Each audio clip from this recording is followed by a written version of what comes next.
네, 안녕하세요 여러분. 마이크론 길사입니다. 오늘은 건축물의 지하층 구조 및 비상탈출구 기준에 대해서 한번 간단하게 설명을 드려보겠습니다. 네, 바로 본론으로 들어가겠습니다.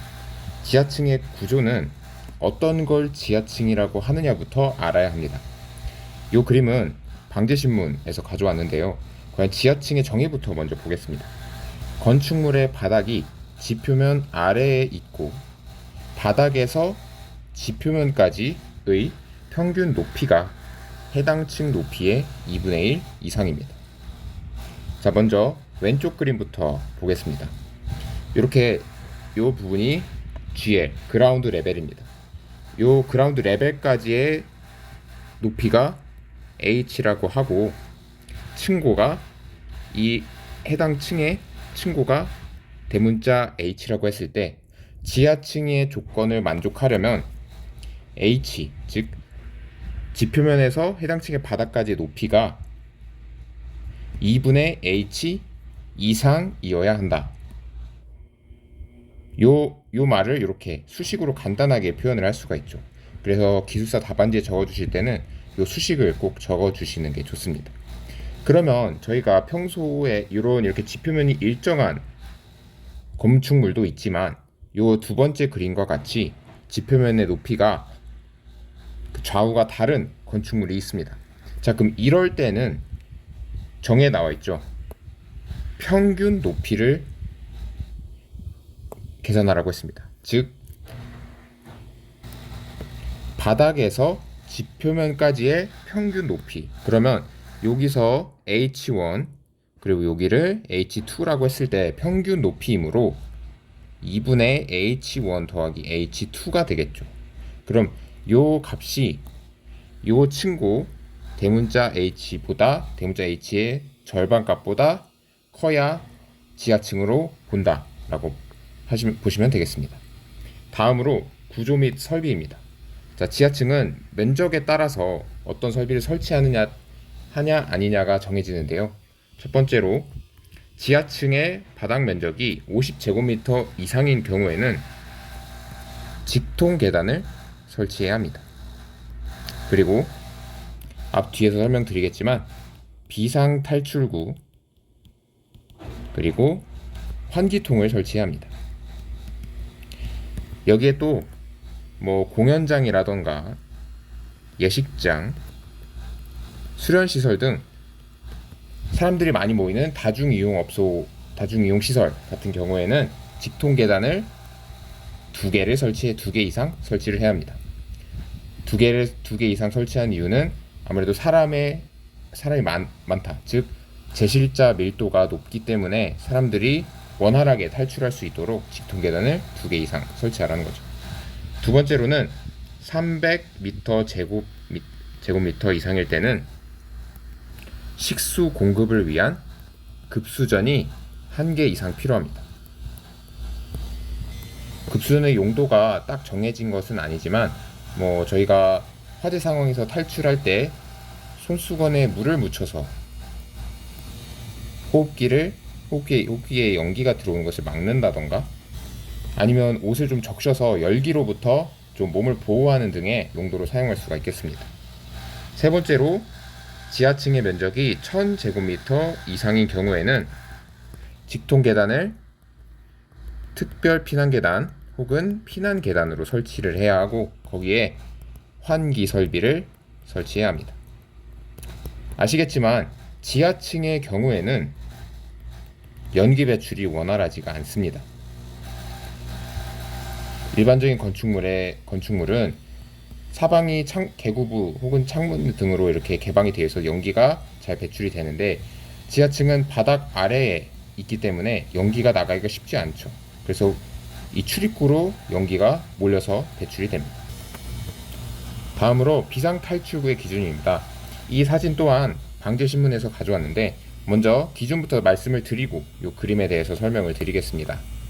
자, 비상탈출구의 정의입니다. 지하층에 설치하는 탈출로를 말합니다. 다중이용 업소에 설치하는 비상구와는 구별이 되어야 합니다. 또한 이 비상구와 비상탈출구를 비교하여 설명하시오라는 문제도 나올 수 있기 때문에 잘 구별해서 알아두셔야겠습니다. 그럼 비상탈출구는 어디에 설치하느냐? 주 출입구로부터 3m 이상 이격시켜서 설치를 해야 합니다.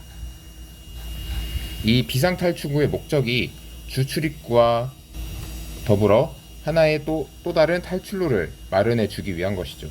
일종의 fail-safe라고 보시면 되겠습니다. 구조는 너비가 0.75m 이상, 높이는 1.5m 이상이 되어야 합니다. 또한 피난층 혹은 지상으로 통하는 복도, 계단에 직접 계단에 연결이 되어야 합니다. 이때 연결되는 복도, 계단 등의 너비 또한 0.75m 이상이 되어야 합니다. 자, 문 개방은 당연히 피난 방향으로 개방이 되어야 합니다.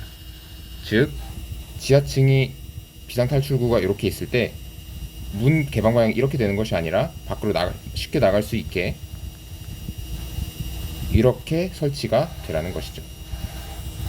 또한 실내에서 항상 열 수 있는 구조여야 하고 내외부 비상탈출구라는 것을 표시할 수 있는 표지가 있어야 합니다. 재료는 당연히 불연 재료를 사용해야 합니다. 아무래도 화재에 취약한 장소이기 때문에 이런 내부 마감 재료가 불연 재료가 되어 최대한 연기 생성을 억제하고 HRR의 상승을 막을 수가 있겠죠.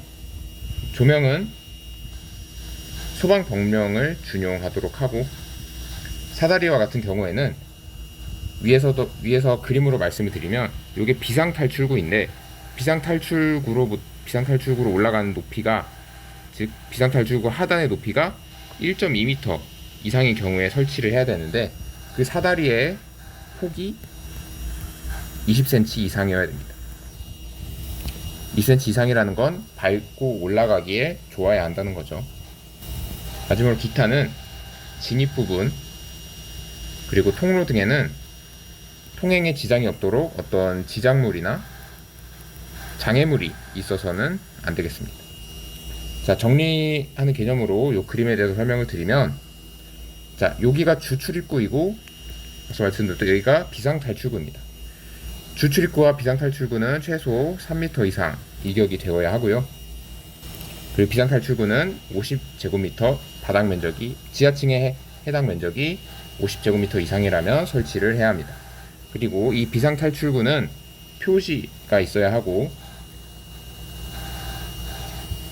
바닥으로 높이가 1.2m 이상일 때 사다리를 설치하는데 그 사다리는 발판의 너비가 20cm 이상이어야 하고, 이 비상탈출구의 크기는 너비는 0.75, 높이는 1.5m 이상이어야 되고, 이 유효 너비, 이 비상탈출구와 연결되는 통로 또한 0.75m 너비가 이상이 되어야 합니다. 그리고 해당 출입문의 경우에는 피난 방향으로 개방이 되어야 합니다. 네, 이상으로 건축물의 지하층 구조 및 비상탈출구 기준에 대해서 간단하게 설명을 드렸습니다. 소방기술사 시험에도 자주 출제되는 문제이기도 하고 소방에서 중요하게 보는 공간이 지하층, 무창층입니다. 사실 이 지하층은 무창층에도 해당이 되는데 다시 말하면 지하층의 경우에는 지면 아래에 있는 무창층이라고 보셔도 무방합니다. 물론 소방법상 정의는 정확하게 알고 계셔야 하고요. 이번 영상을 통해서 지하층의 구조와 비상탈출구 기준을 잘 정리해 두시면 좋겠습니다. 이상으로 아이쿠준 기술사였습니다. 좋아요와 구독 부탁드리겠습니다. 감사합니다.